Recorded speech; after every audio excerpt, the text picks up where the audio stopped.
आधी रात का समय पीटर अपने कमरे में सो रहा था। तभी एक आवाज से उसकी नींद खुल गई। वो आवाज दीवार की दूसरी तरफ से आ रही थी। ऐसा लग रहा था मानो दूसरी तरफ से कोई दीवार पर नॉक कर रहा हो, लेकिन दीवार की दूसरी तरफ तो कोई भी कमरा नहीं था।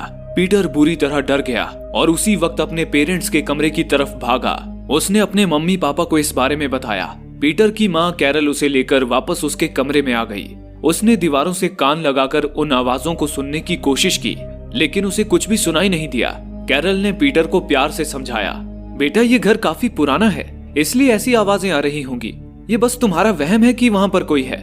पीटर ने भी अपनी माँ की बात मान ली और इसे अपना वहम समझकर फिर से सो गया।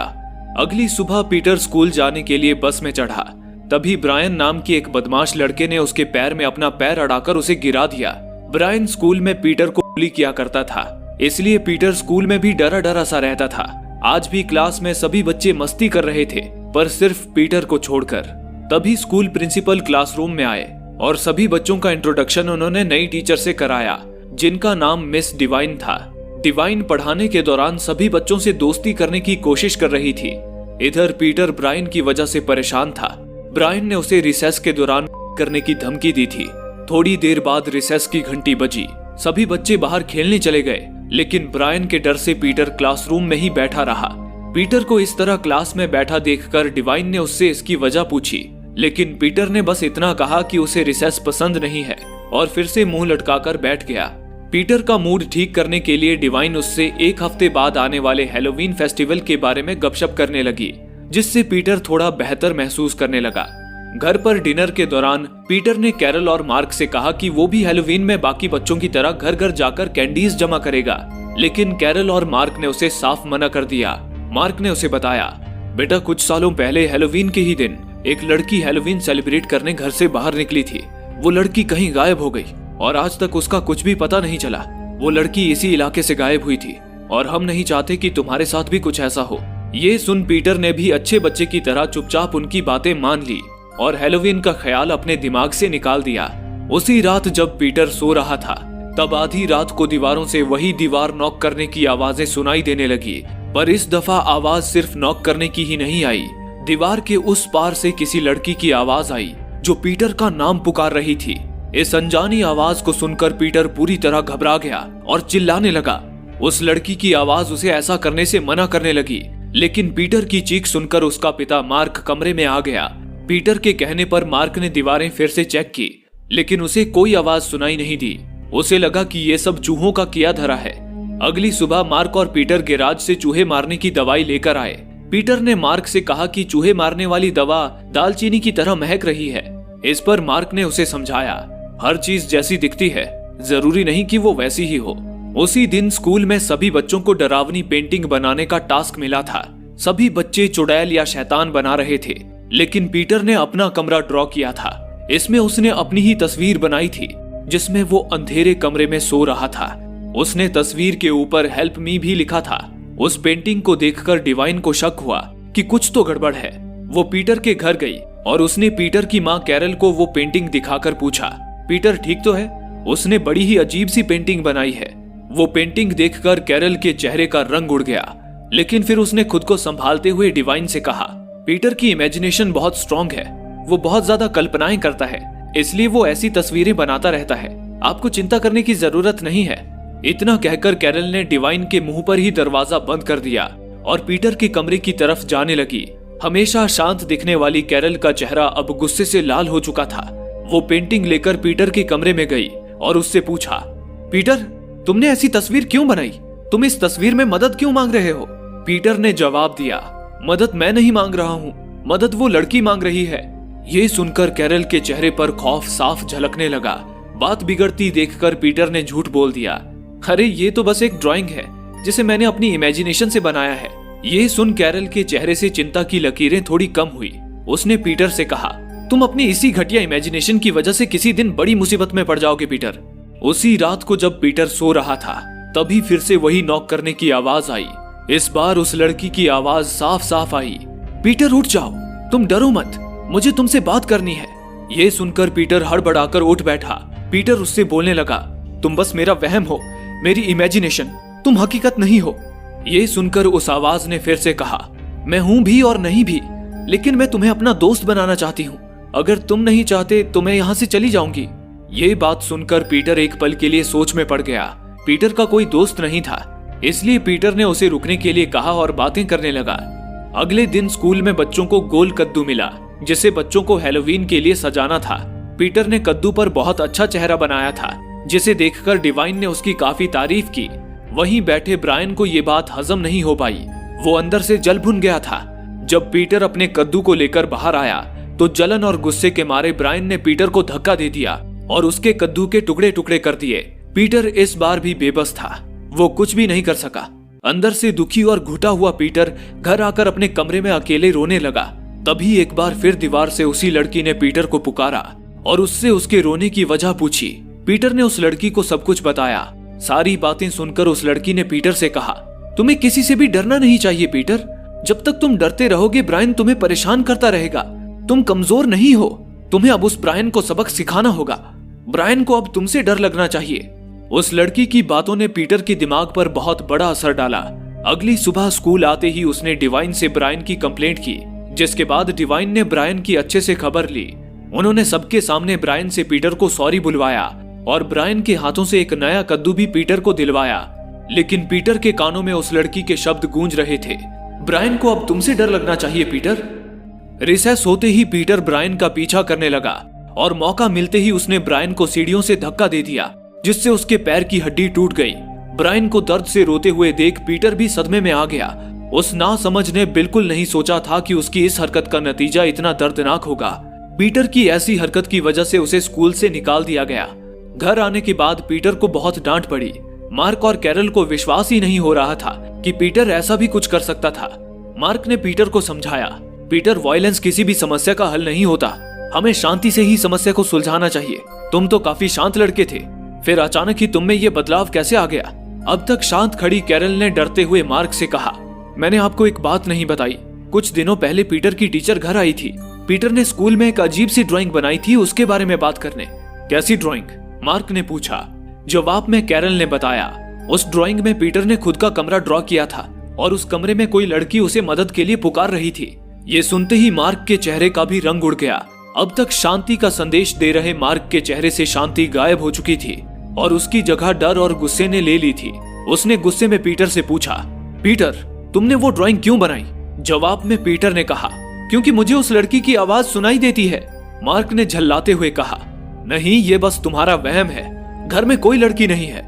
लेकिन पीटर अपनी बात पर अड़ा रहा, जिससे मार्क का गुस्सा अब 7वें आसमान पर पहुंच चुका था। उसने कैरल से बेसमेंट का दरवाजा खुलवाया और पीटर को ले जाकर उस अंधेरे बेसमेंट में बिठा दिया और कहा, जब तक तुम्हारे दिमाग से उस लड़की का भूत निकल नहीं जाता तब तक तुम यहीं बंद रहोगे। डरा सहमा पीटर वहीं अकेले अंधेरे बेसमेंट में सिसकता रहा। कुछ देर बाद पीटर की नजर वहीं पड़ी एक लोहे की जंजीर पर पड़ी। वो जंजीर काफी लंबी थी और उसका दूसरा सिरा लकड़ी के एक तख्ते के नीचे जा रहा था। पीटर ने जब उस तख्ते को हटाया तो उसके नीचे उसे लोहे की एक जाली दिखी। उस जंजीर का दूसरा हिस्सा उसी लोहे की जाली से बंधा हुआ था। ऐसा लग रहा था जैसे किसी को इस जंजीर से बांधकर यहाँ रखा गया था। इतना ही नहीं, उस लोहे की जाली के नीचे एक गुप्त चैम्बर बना हुआ था। पीटर को उस चैम्बर के अंदर एक पुराना टेडी बियर गिरा हुआ दिखा। दूसरी तरफ स्कूल में प्रिंसिपल डिवाइन के पास गया और उससे पूछा कि वो पीटर के घर क्यों गई थी, जिस पर डिवाइन ने प्रिंसिपल को पीटर की उस ड्राइंग का सारा किस्सा सुनाया। डिवाइन ने आगे बताया, मुझे पीटर की माँ का बर्ताव थोड़ा अजीब लगा, उसने मुझे अंदर आने तक के लिए नहीं पूछा। इस पर प्रिंसिपल ने बताया, दरअसल उस इलाके में हैलोवीन के दिन एक लड़की गायब हो गई थी, इसलिए वहाँ के पेरेंट अपने बच्चों को लेकर बहुत डरे रहते हैं और बाहर के लोगों को शक की नजर से देखते हैं। इसलिए तुम भी वहाँ दोबारा मत जाना, वरना वो लोग तुम्हारी सिंपैथी को कुछ और समझ लेंगे।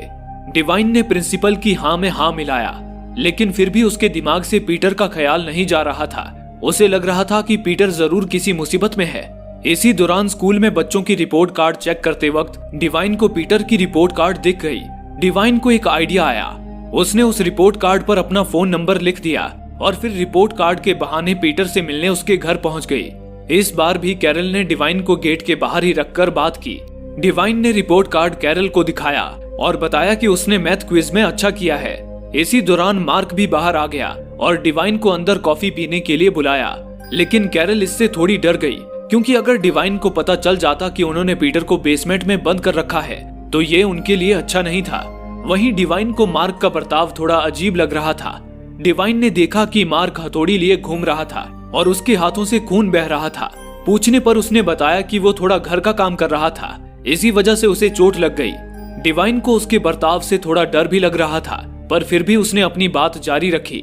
उसने मार्क और कैरल से पीटर से मिलने की इच्छा जताई, जिस पर मार्क ने उसे साफ मना करते हुए कहा, पीटर ने स्कूल में जो हरकत की है उसकी सजा के तौर पर हमने उसे उसके कमरे में बंद कर दिया है। जब तक उसे सबक नहीं मिल जाता वो किसी से नहीं मिलेगा।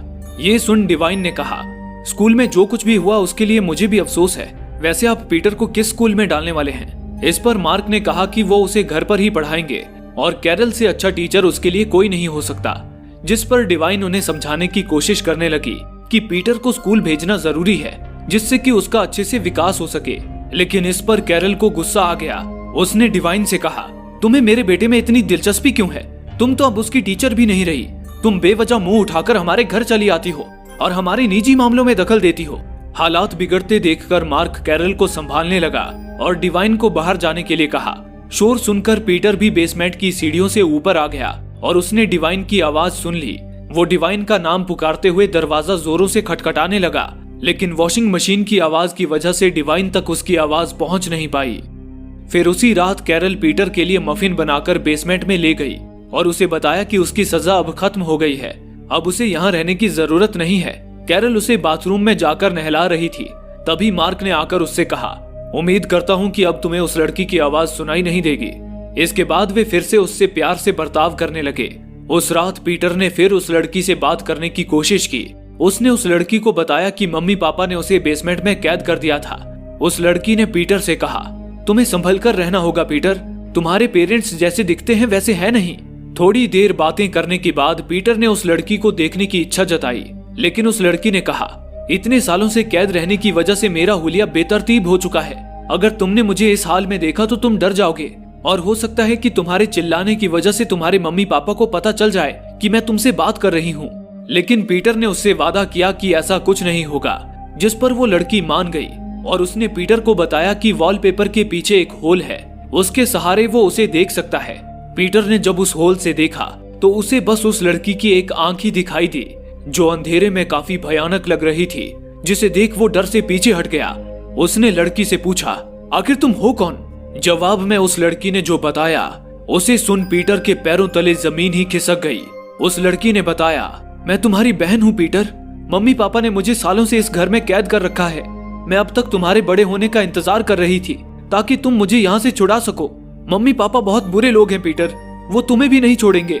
ये सुनकर पीटर बुरी तरह डर गया। उसे यकीन नहीं हो रहा था कि उसके मम्मी पापा ऐसा भी कुछ कर सकते हैं। उसने फिर आगे उस लड़की की बात नहीं सुनी और अपने बिस्तर में जाकर दुबक गया। फिर आधी रात को दरवाजे के खुलने की आवाज सुनकर पीटर की नींद खुली। उसने देखा कि मार्क एक अंधेरे कोने में खड़ा उसे देखकर अजीब तरीके से मुस्कुरा रहा था।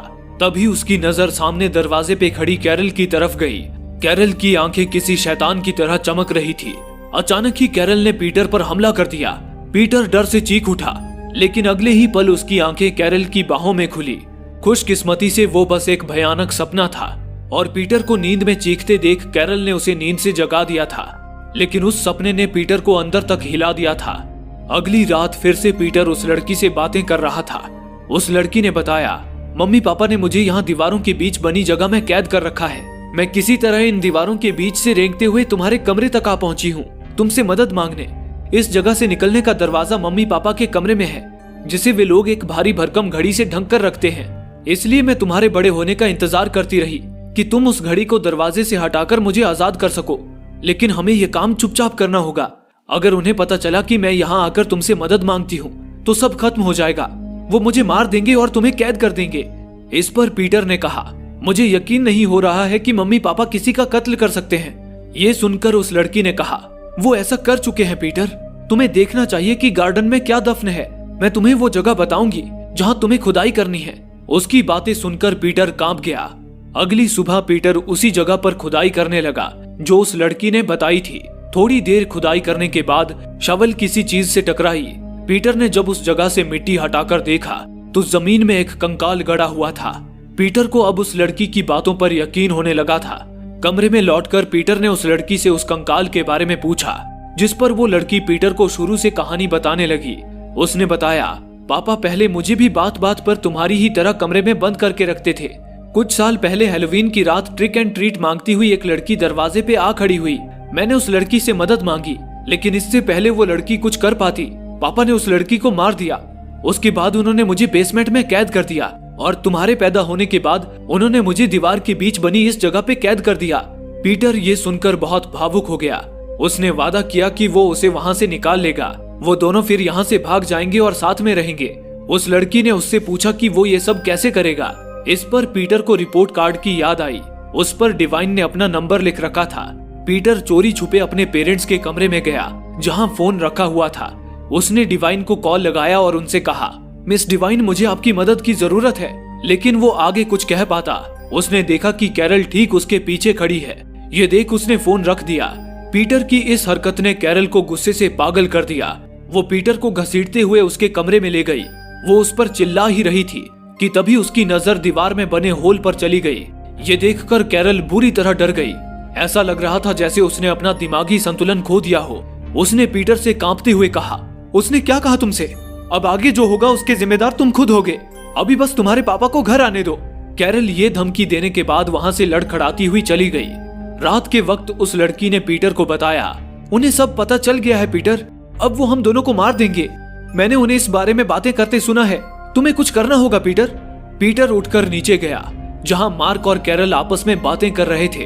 वो दोनों काफी परेशान थे। पीटर ने मार्क को कहते सुना, इसका हमें कोई परमानेंट सॉल्यूशन निकालना होगा। पीटर ये सब सुन ही रहा था कि तभी मार्क और कैरल की नजरें पीटर की तरफ घूम गई। पीटर भागकर फिर से अपने कमरे में आ गया और सोने का नाटक करने लगा। मार्क उसके पीछे पीछे उसके कमरे में आया। उसने पीटर से कहा, पीटर, मैं जानता हूं कि तुम सोए नहीं हो। कल सुबह मुझे तुमसे थोड़ा काम है, तो कल गार्डन में मिलेंगे। अगली सुबह मार्क ने पीटर को गार्डन में बुलाया और उसे वहां लगाए कुछ कद्दू दिखाए जो सड़कर खराब हो रहे थे।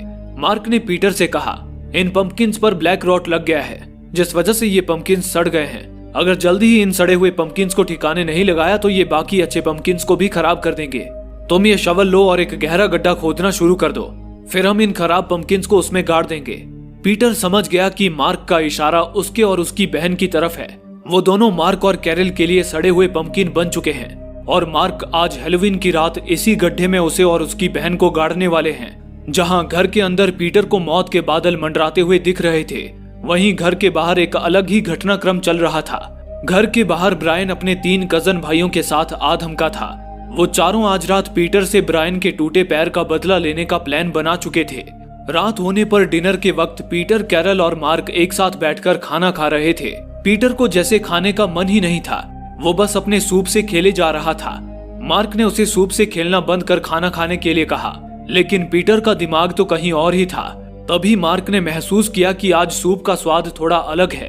उसने कैरल से इस बारे में पूछा, लेकिन कैरल ने बताया, मैंने तो हर रोज की तरह ही सूप बनाया है, पर आज इसमें थोड़ी दालचीनी जैसी खुशबू आ रही है। ये सुनते ही मार्क के दिमाग में करंट सा दौड़ा। उसकी नजर पीटर पर गई, जहां वो सूप को छू भी नहीं रहा था। मार्क समझ गया कि पीटर ने खाने में चूहे मारने वाला जहर मिलाया है, लेकिन अब देर हो चुकी थी। मार्क और कैरल अपना सूप खत्म कर चुके थे। मार्क ने पीटर को झकझोरते हुए पूछा कि उसने ऐसा क्यों किया। पीटर ने डरते हुए कहा, क्योंकि आपने मेरी बहन को चोट पहुंचाई है। ये सुनते ही मार्क और कैरल के होश उड़ गए। मार्क ने कैरल को तुरंत पुलिस को फोन लगाने के लिए कहा, लेकिन फोन का तार पीटर ने पहले ही काट दिया था। ये सारा प्लान उस लड़की का था जिसे पीटर ने अंजाम तक पहुंचाया था। तभी मार्क खून की उल्टियां करने लगा और वहीं उसकी मौत हो गई। कैरल ये देखकर एक बड़ा सा किचन नाइफ लेकर पीटर की तरफ भागी, लेकिन फिर वो भी खून की उल्टियां करने लगी और सीढ़ियों से लुढ़कते हुए नीचे आ गिरी। पीटर कैरल के पास आया और उसके कमर से घर की चाबियों का गुच्छा निकालने लगा, लेकिन तभी कैरल ने पीटर का हाथ पकड़ा और कहा, पीटर, उसे बाहर मत आने दो। डर के मारे पीटर ने अपना हाथ झटक कर छुड़ाया और मार्क और कैरल के कमरे में गया। फिर उसने अपनी पूरी ताकत लगाकर उस बड़ी सी घड़ी को उसकी जगह से हटा दिया। उस घड़ी के पीछे ही एक छोटा लकड़ी का दरवाजा था। पीटर ने उस दरवाजे में चाबी घुमाकर उसे खोल दिया। दरवाजा खुलते ही उस अंधेरे कमरे में 2 चमकती आंखें और एक भयानक मुस्कुराहट दिखी। उस लड़की ने पीटर का नाम पुकारा लेकिन उस लड़की की आवाज जो अब तक मीठी थी वो अब किसी चुड़ैल की जैसी डरावनी हो चुकी थी। वो आवाज सुनते ही पीटर डर से कांप उठा और अपनी जान बचाकर वहां से भागा। ये देख वो लड़की ठहाके मारकर हंसने लगी। वो जब उस दरवाजे से बाहर निकली तो उसके हाथ किसी शैतान की तरह दिख रहे थे। उसके बाल बहुत ही लंबे और मकड़ियों से भरे थे और वो किसी जानवर की तरह 4 पैरों पर चल रही थी। दूसरी ओर पीटर ने खुद को अपने कमरे में बंद कर लिया था। इतने में ही वो लड़की दरवाजे के बाहर आ पहुंची और दरवाजा खोलने की कोशिश करने लगी। इससे पहले कि वो दरवाजा तोड़ देती, घर के मेन डोर पर दस्तक हुई। ये ब्रायन और उसके तीनों कजन थे जो पीटर से बदला लेने वहां आ पहुंचे थे और दरवाजा खुलने का वेट कर रहे थे। तभी उन्होंने देखा कि दरवाजा अपने आप खुल गया है, लेकिन दरवाजे पे कोई नहीं था। उन्हें लगा कि पीटर उनके साथ मजाक कर रहा है। उन्हें गुस्सा आ गया। उन चारों ने अपने मास्क पहन लिए और घर में दाखिल हो गए, इस बात से अनजान कि अंदर एक बड़ी मुसीबत उनका इंतजार कर रही है। वो चारों पीटर को आवाज लगाते हुए घर में तोड़फोड़ मचाने लगे। वहीं वो लड़की किसी मकड़ी की तरह दीवार पे चढ़कर उनका ये तमाशा देख रही थी। जब उसका मन भर गया तो उसने एक एक कर उन चारों को बड़ी बेरहमी से मार डाला। आखिर में वो पीटर के कमरे में आई। पीटर बेड के नीचे छुपा हुआ था। वो लड़की बेड पे बैठ गई और पीटर को उसकी कहानी सुनाने लगी। उसने बताया, पीटर जब तुम पैदा हुए थे तो मम्मी पापा बहुत खुश हुए थे, लेकिन जब मैं पैदा हुई थी तो उनकी चीखें निकली थी क्योंकि मैं बदसूरत और विकृत पैदा हुई थी। इस वजह से पापा मुझे बंद करके रखते थे। हैलोवीन के दिन मैंने ही उस लड़की को मार डाला था, जिसके बाद पापा ने मुझे बेसमेंट में और फिर उन दीवारों के बीच कैद कर दिया जहां तुम मम्मी पापा के प्यार में पल रहे थे। वहीं मैं मकड़ियों और चूहों के बीच यातनाएं झेल रही थी, लेकिन मैंने उनके साथ रहना सीख लिया। मैंने मकड़ियों की तरह दीवारों पे चढ़ना, चूहों की तरह काटना सीखा और इंतजार करती रही कि कब तुम बड़े हो जाओ और मैं तुम्हारे जरिए सबसे बदला लूं। जब तुम बड़े हुए तो मैंने मम्मी पापा के खिलाफ तुम्हारे कान भरने शुरू किए और तुम्हें उनके खिलाफ कर दिया। वो दोनों तुमसे प्यार करते थे, लेकिन तुमने मेरी बातों में आकर उन्हें स्वर्ग पहुंचा दिया। आज आखिरकार मेरा बदला पूरा हुआ। इतना बताकर उसने पीटर को उसी दीवारों के बीच बनी जगह में बंद कर दिया जहां वो अभी तक कैद थी। दूसरी तरफ पीटर की कॉल की वजह से परेशान मिस डिवाइन भी अब तक उसके घर पहुंच चुकी थी। उन्हें डर था कि पीटर के साथ कुछ अनहोनी ना हो गई हो। डिवाइन ने पाया कि दरवाजा खुला हुआ है। अंदर जाने पर उसे खून ही खून नजर आया। वो घबरा गई और पुलिस को कॉल लगाने लगी कि तभी उस शैतानी लड़की ने डिवाइन के एक पैर पर पंजा मारकर उसे घायल कर दिया। वो किसी तरह उठ खड़ी हुई और वहां पड़ा एक लोहे का नुकीला रॉड उठा लिया। वो बाहर की तरफ भागने लगी, पर तभी उसे पीटर की आवाज सुनाई दी। पीटर उसे वहां से भागने के लिए बोल रहा था, लेकिन पीटर की आवाज सुनकर डिवाइन के कदम रुक गए। वो पीटर को यहाँ छोड़कर नहीं जाना चाहती थी। वो हिम्मत करके पीटर के कमरे में गई। वहां उसे दीवार के होल से पीटर का हाथ दिखाई दिया। डिवाइन के वहां होने का एहसास होते ही वो लड़की कमरे की तरफ तेजी से आई, लेकिन डिवाइन ने तुरंत दरवाजा लगा दिया और एक भारी दराज उसके सामने रख दिया, जिससे वो लड़की दरवाजा खोलने में कामयाब नहीं हो पाई। डिवाइन ने पीटर से पूछा, ये है क्या चीज? पीटर ने बताया कि ये उसकी बहन है। दरवाजा ना खोल पाने की वजह से वो लड़की मार्क और कैरल के कमरे की तरफ भागी, जहां से उसने पीटर को बंदी बनाकर दीवारों के बीच बने कमरे में भेजा था। डिवाइन ने भी फुर्ती दिखाते हुए लकड़ी से बनी दीवार पर अपने साथ लाए रॉड से वार करके उसे तोड़ दिया और वक्त रहते पीटर को वहां से निकाल लिया। फिर वो दोनों उस कमरे से बाहर निकल आए।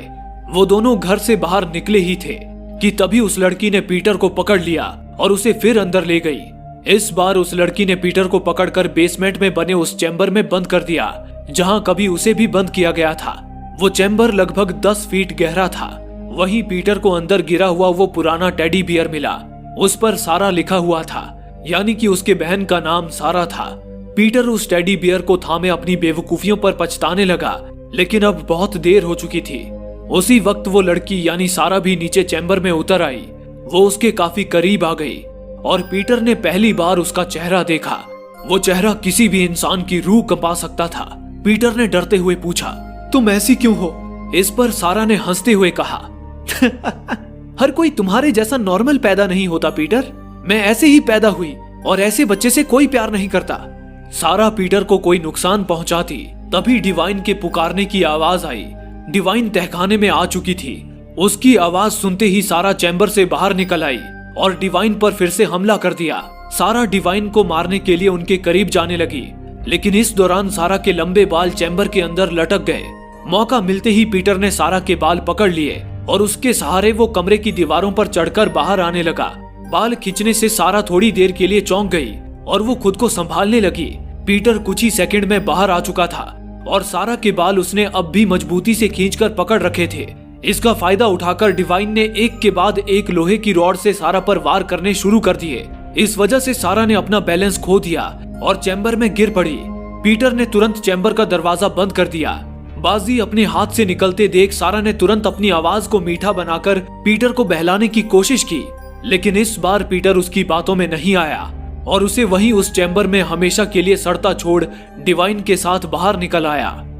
दोस्तों, आप में से काफी लोगों का कहना है कि हमारे वीडियोस आप तक नहीं पहुंच पा रहे हैं। उसके लिए आप सब्सक्राइब बटन को दबाने के बाद नोटिफिकेशन के बेल आइकन पर क्लिक करें और ऑल का ऑप्शन सिलेक्ट कर लें ताकि हमारी सारी वीडियोस की नोटिफिकेशन आप तक पहुंच सके। धन्यवाद।